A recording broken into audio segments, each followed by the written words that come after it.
झारखंड की धरती मात्र भौगोलिक अर्थों में ही रत्नगर्भा नहीं, बल्कि नर रत्नों से भी ये धरती परिपूर्ण रही है। सभ्यता के प्रारंभ से ही इस क्षेत्र में स्वतंत्रता को अपना अधिकार समझा गया है। अत्याचार शोषण के विरोध में इस क्षेत्र के लोग उठ खड़े हुए हैं और इनकी इसी प्रवृत्ति ने अत्याचारियों शोषकों को इस धरती पर कभी जड़ जमाने नहीं दिया। इनकी सबसे बड़ी खूबी ये रही है कि इन्होंने कभी दूसरों की धरती संपत्ति हड़पने के लिए कोई युद्ध नहीं किया है, बल्कि अपनी धरती, अपनी अस्मिता, अपनी मान मर्यादा की रक्षा के लिए ही इन्होंने संघर्ष किए हैं और कुर्बानियां दी हैं। छोटा नागपुर में प्रवेश के बाद संथालों ने इसी क्षेत्र को अपना आवास स्थल बनाया। संथाल परगना तथा भागलपुर कमिश्नरी का अंग था। हजारीबाग और वीरभूम जिले में संथाल बहुत पहले आ बसे थे। इन्हीं इलाकों से आकर ये संथाल परगना में बस गए। यहाँ के मूल निवासी भोले भाले पहाड़ियाँ की ओर से कोई खास विरोध नहीं हुआ। जंगल को साफ करके खेती के लायक जमीन तैयार करके गांव बसाते गए। छोटा नागपुर में अंग्रेजों का आधिपत्य 1756 से ही हो चुका था, किंतु यहाँ की जनजातियों पर नहीं। धीरे धीरे शोषण और अत्याचार का शिकंजा कसता गया। 1850 तक यहाँ तक के चप्पे चप्पे में शोषण छा चुका था। संथाल भी इसके शिकार हो गए। हुजूर, हुजूर,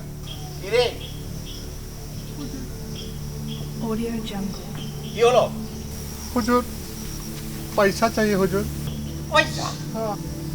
अरे अभी अभी ये तो पैसा लिया था उस दिन तू। आई बार बार पैसा मतलब क्या है?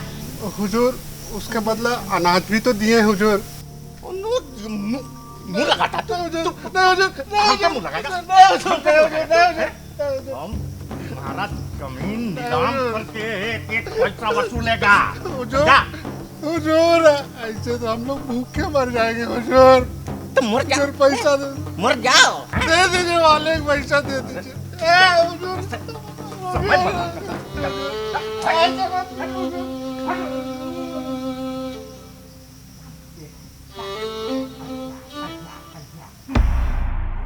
ऐसे तो संथाल भोले भाले शांति प्रिय और थोड़े में ही संतुष्ट होने वाले होते हैं, किंतु जब उनका शोषण बढ़ने लगा, साहबों की उपेक्षा, महाजनों का शोषण, अमला के भ्रष्टाचार, अत्याचार बढ़ते गए।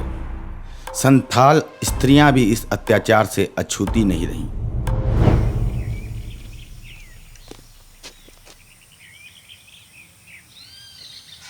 देखो देखो, गोरे साहब को इसकी सांवली सूरत भाग गई है। यानी बड़े साहब तक पहुंचाना पड़ेगा इसको। अरे बड़े साहब खुश होंगे और इनाम भी देंगे और हमारा लगान भी माफ कर देंगे। कोई तरकीब लगानी पड़ेगी। हाँ।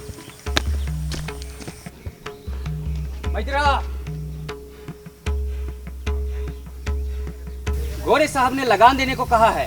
हम कहाँ से देंगे? खाने को अनाज नहीं है, हम लगान कहाँ से देंगे?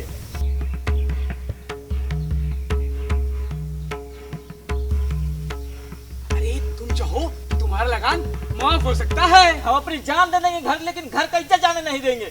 तो लड़की से हाथ धोओगे ही धोओगे और जान से भी जाओगे। जमींदार महाजन ऋण देकर भारी सूद वसूलते। इन्हें ठगते भी और ऋण की वसूली भी बड़ी क्रूरता कठोरता से करते।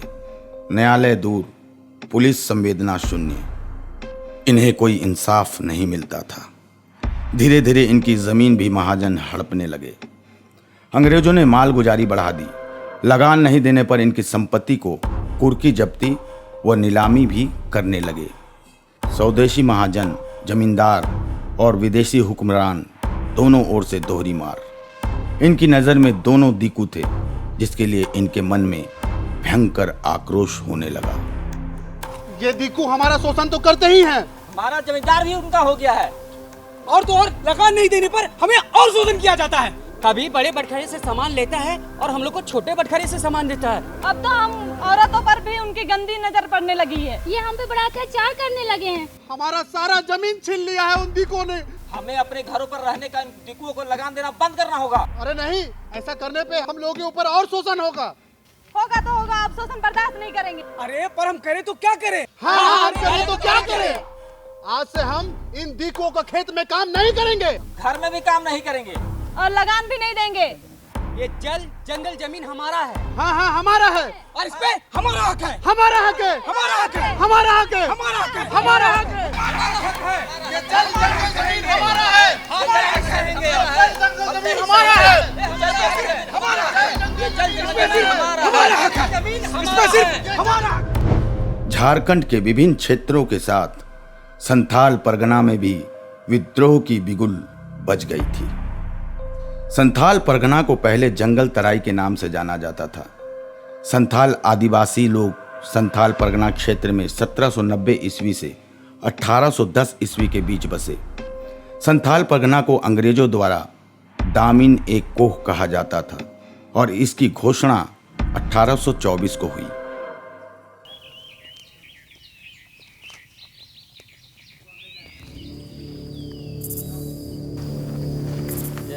तुम सब विद्रोह करेगा हमारा, हैं?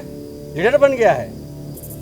ये सब हमारा जंगल हमारा जमीन है। फिर हम लगान क्यों दे? हाँ तुम जैसे दिकुओं का शोषण हम लोग नहीं सहेंगे। हम लोग शोषण नहीं सहेंगे। नहीं सहेंगे। नहीं सहेंगे। तुम्हारा जमीन, तुम्हारा जंगल, सब पर हमारा राज है। हमारा राज में जिंदा रहना है तो सबको लगान देना होगा, नहीं तो एक एक को मार दिया जाएगा। नहीं सहेंगे। नहीं सहेंगे। नहीं सहेंगे। नहीं सहेंगे। नहीं सहेंगे।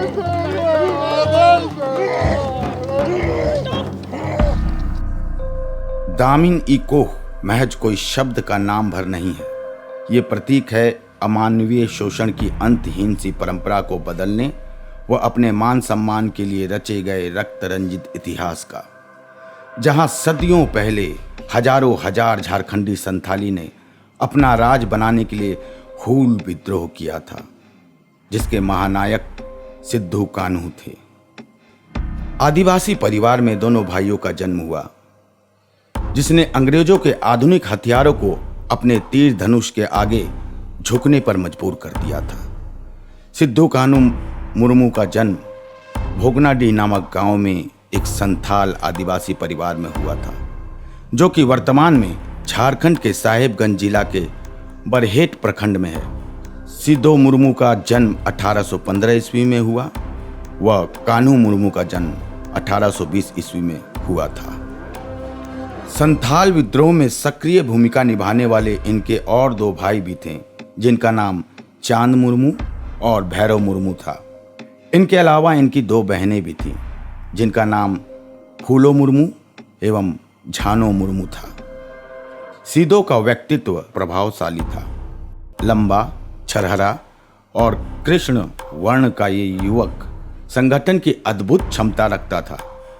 वो अत्यंत ही प्रभावशाली वक्ता भी था, जिसके ओजस्वी और तर्कपूर्ण भाषण से जनमानस बरबस इसके अधीन हो जाया करते थे। ईश्वर ने हम सबको एक जीवन दिया है। हम किसी के अधीन में नहीं है और हम पर कोई राज नहीं कर सकता। ईश्वर हमारे लिए है, हमारे रक्षा के लिए है। ये जल जंगल जमीन में अपना अधिकार है और ये अधिकार के लिए हमें क्या करना चाहिए? क्या कर सकते हैं हम? बहुत कुछ। हम सब मिलकर लड़ाई लड़ सकते हैं और अपने अधिकार को पा सकते हैं, चाहे इसके लिए हमें जान क्यों ना देना पड़े। ईश्वर का यही निर्देश है। संथालों को संगठित करने में सिद्धू कान्हू ने संथाली पराभौतिक एवं आध्यात्मिक विश्वासों का भी समुचित उपयोग किया। ऐसा माना जाता है कि संथालों की मुख्य अधिष्ठात्री देवी जाहिर एरा तथा मुख्य देवता मरांग बुरू ने सिद्धू को दर्शन देकर अपना स्वतंत्र राज स्थापित करने का निर्देश दिया था। देवी ने मुझे सपने में आकर आदेश दिया है कि हम सबको स्वतंत्र राज स्थापित करने का समय आ गया है।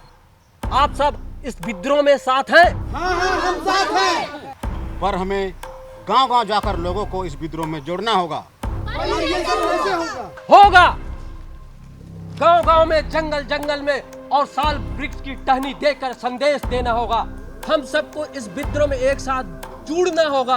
आज से इस विद्रोह को जन जन तक पहुंचाने का काम शुरू करना होगा। इस विद्रोह के लिए हमारा नारा है, करो या मरो, अंग्रेजों हमारी माटी छोड़ो। करो या मरो, अंग्रेजों हमारी माटी छोड़ो। करो या मरो, अंग्रेजों हमारी माटी छोड़ो। चारों भाइयों ने लोगों को एकत्रित होने के लिए डुगडुगी पिटवाई और साल टहनी के माध्यम से संदेश दूर दराज तक घर घर भेजे गए। 30 जून 1855 के पूर्णिमा के अर्धरात्रि में भोगनाडीह में मांझियों की एक विराट जनसभा हुई। सरकारी आंकड़ों के अनुसार इसमें 10,000 की भीड़ इकट्ठा हुई थी, परंतु अन्य सूत्रों के अनुसार ये भीड़ 20 या 30,000 की थी, जहां कम से कम 40 गांव के लोग आए थे। इस ऐतिहासिक जनसभा में सिद्धों ने घोषणा की, करो या मरो, अंग्रेजों हमारी माटी छोड़ो। अब समय आ गया अपने माटी के लिए लड़ाई लड़ने का। दीकू और अंग्रेजों के खिलाफ हमें लड़ना है और उसे अपनी धरती से भगाना है। उनका शोषण का सामना करना है और हमारी धरती को गुलामी से मुक्त करना है। पर अब हम उन गोरों से कैसे लड़ सकते हैं? उनके पास हथियार है, गोला बारूद है, हमारे पास क्या है? हमारे पास तीर धनुष है, हमारे पारंपरिक हथियार हैं। अपने अपने तीर की धार मजबूत करो, अपने हथियार तैयार करो, हम उनका मुकाबला कर सकते हैं। जंगल हमारी रक्षा करेगी। करो या मरो, अंग्रेजों हमारी माटी छोड़ो। करो या मरो, अंग्रेजों हमारी माटी छोड़ो। करो या मरो, अंग्रेजों हमारी माटी छोड़ो। भोगनाडीह के इस विराट जनसभा में अबुआ राज के राजा सीधो चुने गए। उनके छोटे भाइयों में से कान्हू को मंत्री, चांद को प्रशासक तथा भैरव को सेनापति चुना गया। इसके साथ ही अबुआ राज की औपचारिक घोषणा भी की गई। महाजन, पुलिस, जमींदार, तेल अमला, सरकारी कर्मचारियों के साथ ही निलहे गोरों को मार भगाने का संकल्प लिया गया तथा लगान नहीं देने व सरकारी आदेश नहीं मानने का निश्चय किया गया।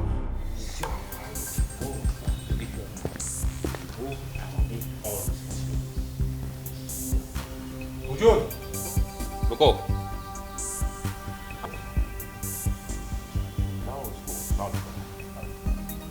हाँ बोलो। हुजूर, संतालों में विद्रोह की आग भड़क चुकी है। विद्रोह? तुम जाके लगान वसूलो लो। यदि लगान नहीं देता तो उसका जमीन हड़प लो, उसका घरबार तोड़ दो, उसका माँ बहन को उठा लो, फिर देखना उसका विद्रोह वहीं पे दम तोड़ देगा। दादा दादा दादा दादा, वही लोग अपना राज का घोषणा कर दिया है। अपना राज? और सिद्धू उसका राजा है। ये सिद्धू पिद्धू हमारे सामने कोई कुछ नहीं है। हम जैसा कहता है वैसा करो। गो।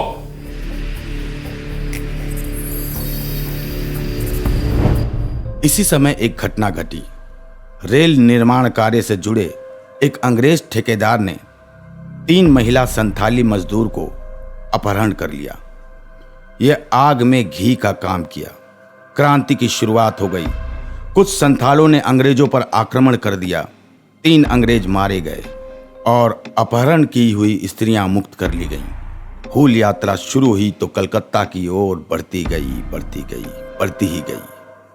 शीघ्र ही इस नए राज की प्रशासनिक नीतियां और प्राथमिकताएं तय की गईं।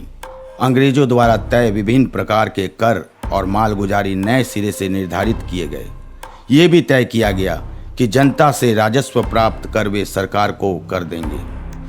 निलहे गोरों, रेल ठेकेदारों, महाजन, पुलिस, जमींदारों और सरकारी कर्मचारियों के विरुद्ध सीधी कार्रवाई का निर्णय लिया गया।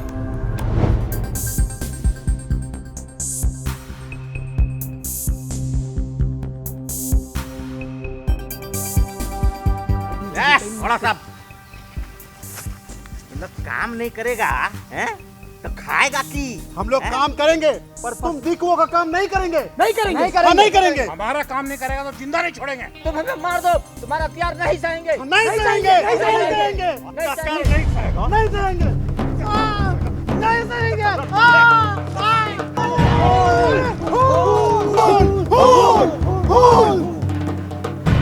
तुम दिक्कू जमींदार का शोषण नहीं सहेंगे, अत्याचार नहीं सहेंगे। ये हमारा सरदार है सिद्धू। सिद्धू सिद्धू सिद्धू सिद्धू है बाबा। अब तुम यहाँ से भाग जाओ। भागो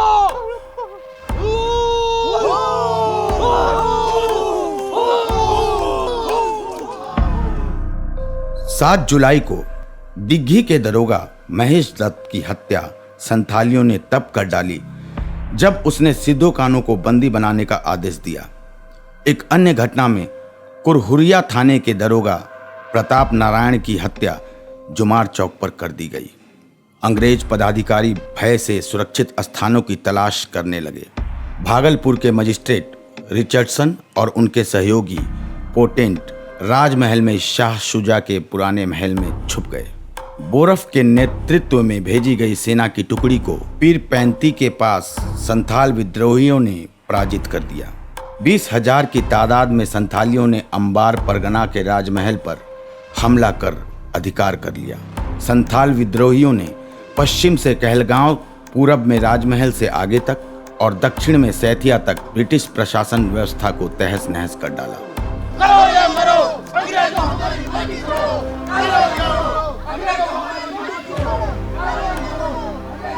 माटी छोड़ो। इस दौरान सरकारी कर्मियों, पदाधिकारियों के साथ साथ कई महाजन और जमींदार भी मारे गए। कुछ नील की फैक्ट्रियां भी बर्बाद कर दी गईं और नीलहा कोठियों पर कब्जा कर लिया गया। खुदनीपुर, कदम सागर और पलासपुर से अंग्रेजों को मार भगाया गया। इस बीच पाकुड़ में कई छिद्रों युक्त मार्टेलो टावर का निर्माण अंग्रेज सैनिकों के द्वारा संथालियों पर सुविधा से गोलीबारी करने के लिए किया गया। इस संघर्ष में एक यूरोपियन सेना नायक, कुछ स्वदेशी अफसर और 25 सिपाही मार दिए गए।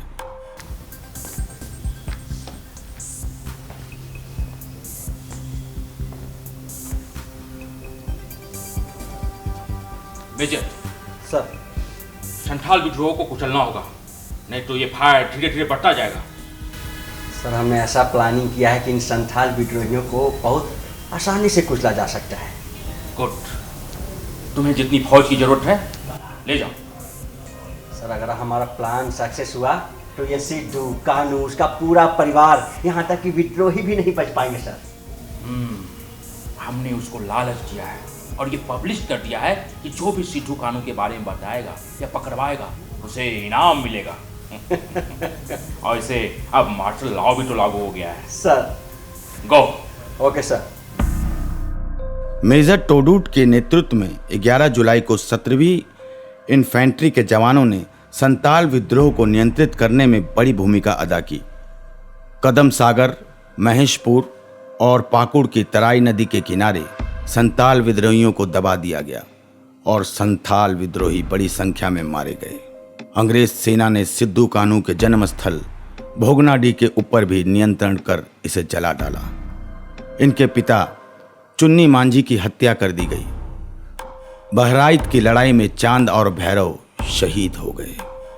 मुट्ठी भर गद्दारों की सहायता से ऊपर बंद गांव के पास कान्हू को गिरफ्तार किया गया और बाद में बहराइच में सिद्धू को भी बंदी बना लिया गया।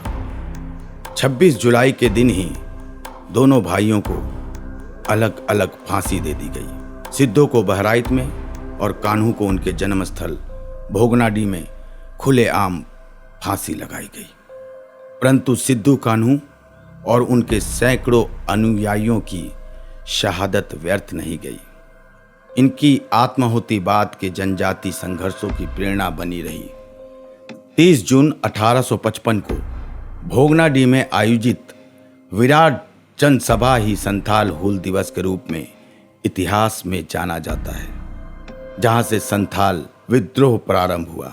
इसी दिन प्रत्येक वर्ष हूल दिवस मनाकर हम सिद्धू कान्हू, चांद भैरव की वीरता को स्मरण करते हैं, उन्हें श्रद्धा सुमन अर्पित करते हैं।